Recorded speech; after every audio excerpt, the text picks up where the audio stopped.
السلام علیکم ورحمۃ اللہ وبرکاتہ۔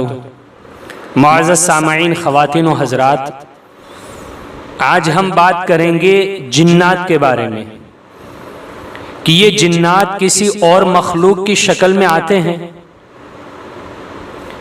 یعنی جانوروں کی شکل میں، مان لو کہ بلی کی شکل میں، کتے کی شکل میں، یا کسی اور جانور کی شکل میں، تو ہاں یہ جنات جانوروں کی شکل اختیار کرتے ہیں اور جانوروں کی شکل میں آتے ہیں۔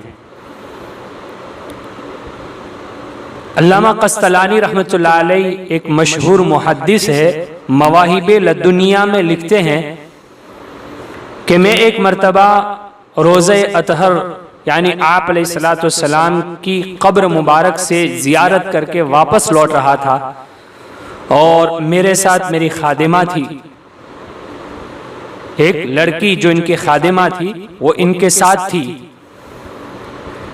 تو میں تھوڑے آگے گیا تو اتنے میں نے دیکھا کہ ایک حبشی ہرن آیا اور اس نے میرے ساتھ جو لڑکی میری خادمہ تھی اس کو ٹکر ماری۔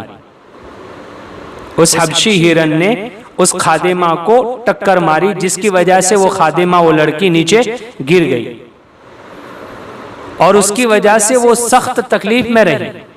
کئی دن گزر گئے، وہ سخت تکلیف محسوس کرتی رہی۔ وہ فرماتے ہیں ایک دن میں نے نبی کریم صلی اللہ علیہ وسلم کے وسیلے سے دعا کی، اور جب میں رات کو سویا تو میں نے خواب میں دیکھا کہ ایک شخص میرے پاس آیا اور اس کے ساتھ ایک جنات تھا۔ اس شخص کے ساتھ ایک جنات تھا، ایک جن تھا۔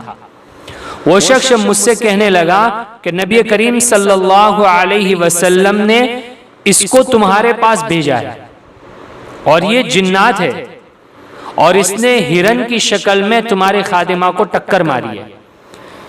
ہرن کی شکل میں کیا کیا ہے؟ ٹکر ماری ہے۔ تو وہ کہتے ہیں کہ میں نے اس جنات کو ملامت کی اور اس کو قسم دی کہ پھر کہیں ایسی حرکت نہ کرے۔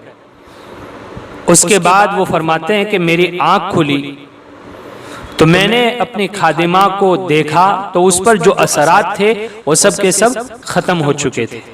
تو اس واقعے سے پتہ چلا کہ یہ جنات دوسری مخلوق کی شکلوں میں بھی آتے ہیں، جیسے یہ جن ایک حبشی ہرن کی شکل میں آیا اور آ کر اس لڑکی کو ٹکر ماری، جس کی وجہ سے وہ کئی دن تک تکلیف محسوس کرتی رہی۔ تو جنات بھی دوسری جانوروں کی شکلوں میں آتے ہیں، اس سے انکار نہیں ہے۔ اللہ تبارک و تعالیٰ نے ان کو طاقت دی ہے، قدرت دی ہے، وہ اپنی شکلوں کو بدل سکتے ہیں، کسی بھی جانور کی شکل اختیار کر سکتے ہیں۔ شکراً یا ربی شکراً، ہدیت قلبی شکراً،